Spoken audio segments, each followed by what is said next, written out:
Thank you for everybody who showed up.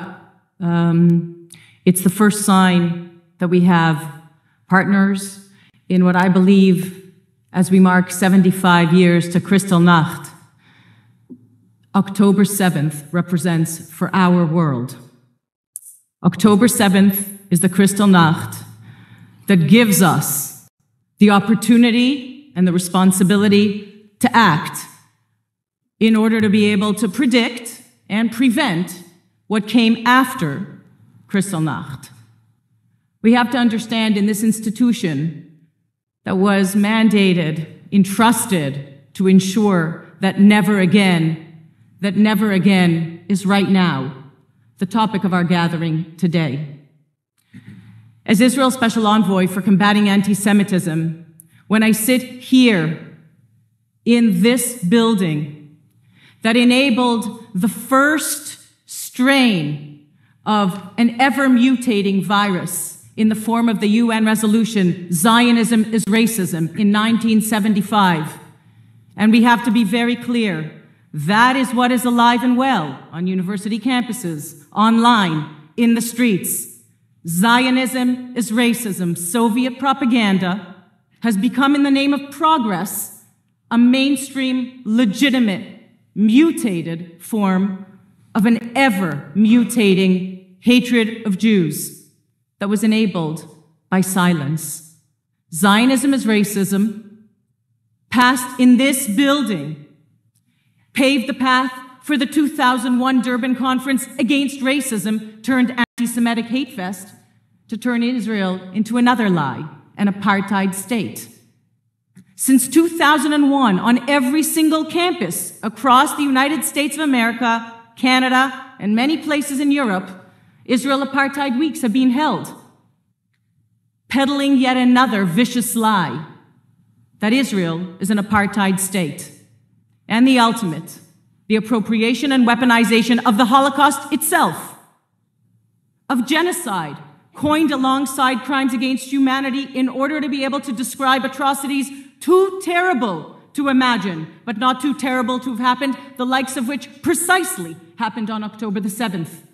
The burning of babies, the raping of women so bad their legs couldn't be straightened for their burial, the burning of entire families, taking refuge from incoming rockets, each a violation of international law, a double war crime, 9,400 rockets targeting Israelis.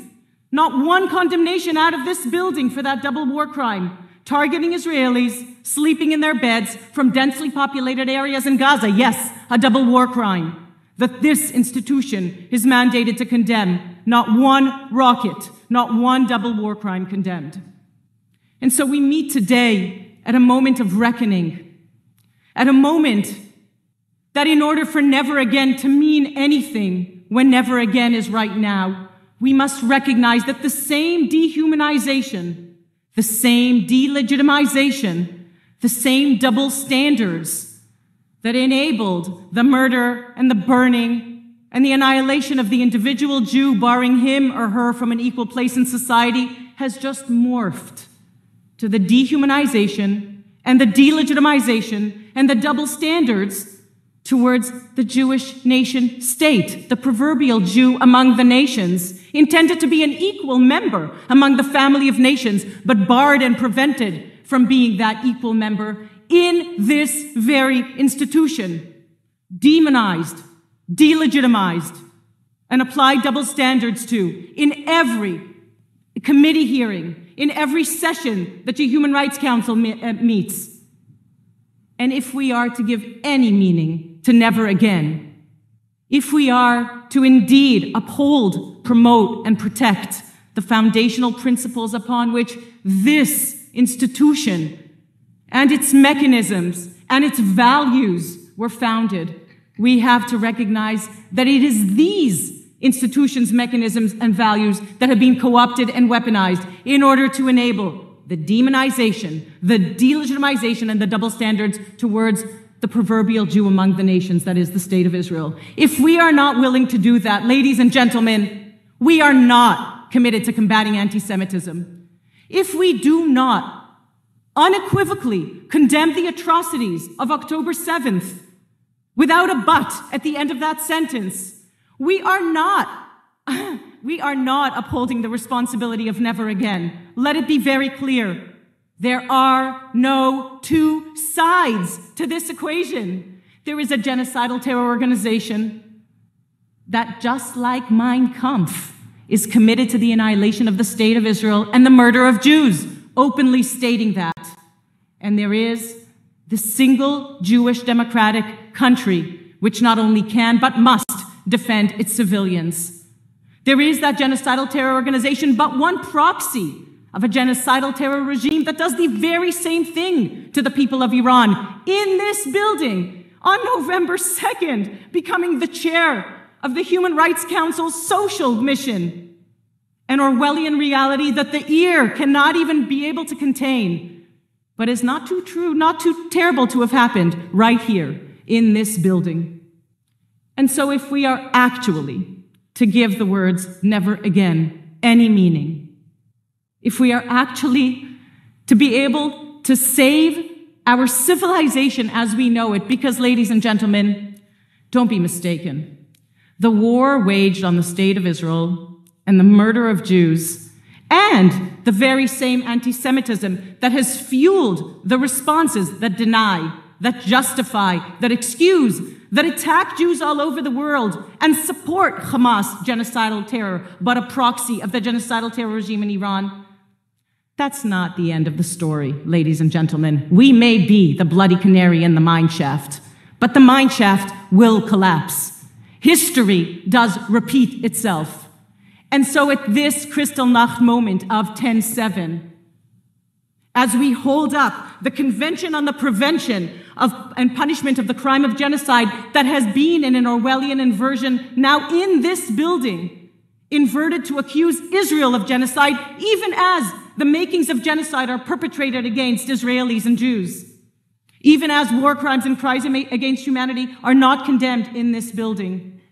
If we do not recognize that this moment is never again, then we are not just failing the nation state of the Jewish people that was intended to be an equal member among the family of nations. Clearly, it is not. We are not just failing Jews in all of your countries, now attacked for the atrocities perpetrated against our people on October 7th in support of Hamas. That is not it. That's not the only thing we're not doing. We are failing to protect our shared humanity. We are failing to protect the shared principles of life and of liberty. We are failing to protect civilization as we know it, upon which that Islamic genocidal regime in Iran and all of its proxies, Hamas included, intends to build an alternate reality on the rubble of our shared civilization. They say it openly. You can check Khamenei's Twitter, because guess what? Social media platforms enable genocidal terrorists to tweet freely. They have not adopted the International Holocaust Remembrance Alliance definition of anti-Semitism, although they have other protected characteristics. Oh no, but like on university campuses, not Jews or Zionists or anyone that protects or defends or believes in the right of the state of Israel to exist. No, that protection, diversity, equity, and inclusion, which this building too is so committed to, which every university campus declares its commitment to, which every online space and social media platform is so committed to protecting, it doesn't apply to Jews or Zionists or those that believe in the right of the state of Israel to exist in any border. And ladies and gentlemen, let's not be mistaken about it. The call that is heard, including here, from the river to the sea, that is a call to annihilate the state of Israel. That echoes the Hamas charter. From the river to the sea is a call to genocide, right here in this building. And so, if we are to really uphold never again and acknowledge that never again is right now, while never again for the rest of the world may be never again will we be silent as you are. Never again will we allow false moral equivalency in a raging war for public opinion that was waged in this building in 1975 and has continued through time, which many of the countries that you represent do, that never again for us, for the Jewish people, means never again will we be defenseless. Never again will we not be able to defend ourselves or wait for anyone to save us, even if we die to our last children doing so. That is what the state of Israel is committed to doing right now. We are upholding our share of that never again principle. Never again will Jews be slaughtered. And years later, will we ask ourselves, how could that have happened? Because, ladies and gentlemen, 2023 is not 1943. We have a nation state. We have sovereignty. We have a defense force. And it is at this moment in time that we will know if we have friends that believe in the right of State of Israel to exist in any borders, or if we have enablers that with their silence end up, in the words of the late Elie Wiesel, on the side of the tormentor, never the tormented. Never again is right now.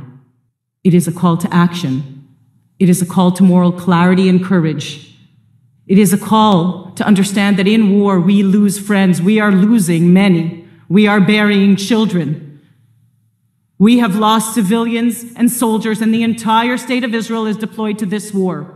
And I ask you, are you willing to lose friends in order to be able to do what is right, to speak with moral clarity and courage in the unconventional war for public opinion that was waged right here with a Zionism is racism resolution that has been for years raging, turning Israel into an apartheid state and the Holocaust in an Orwellian inversion into what Jews do, and genocide appropriated against the state of Israel in order to fight this war. Because, ladies and gentlemen, in this war, you are the boots on the ground, and you will have to speak up with moral clarity and with courage in your countries, in your constituencies, in your organizations, and in this building, that without the International Holocaust Remembrance Alliance definition, will not be able, not even for a moment, to say that it is committed to identifying and combating anti-Semitism. Without a definition, we cannot identify or combat anything. And 10-7 made very clear, not only in the atrocities perpetrated, but in the responses to the atrocities perpetrated, that anti-Zionism is the mutated mainstream form of anti-Semitism, which in order to be able to ensure that never again, we will have to identify and combat. Thank you. And I'll end by saying that as Israel's Special Envoy for Combating Anti-Semitism, I am a member of a coalition of special envoys, many of them represented by, in your countries, represented by those special envoys. Today, we issued a joint statement on the imperative not for pity, but for action in each of your countries, identifying and combating this strain of anti-Semitism that is threatening the world as we know it, that is threatening civilization, that is threatening Jews in your countries, and that is threatening existentially the state of Israel as we speak. Thank you. There is no difference between left and right religion.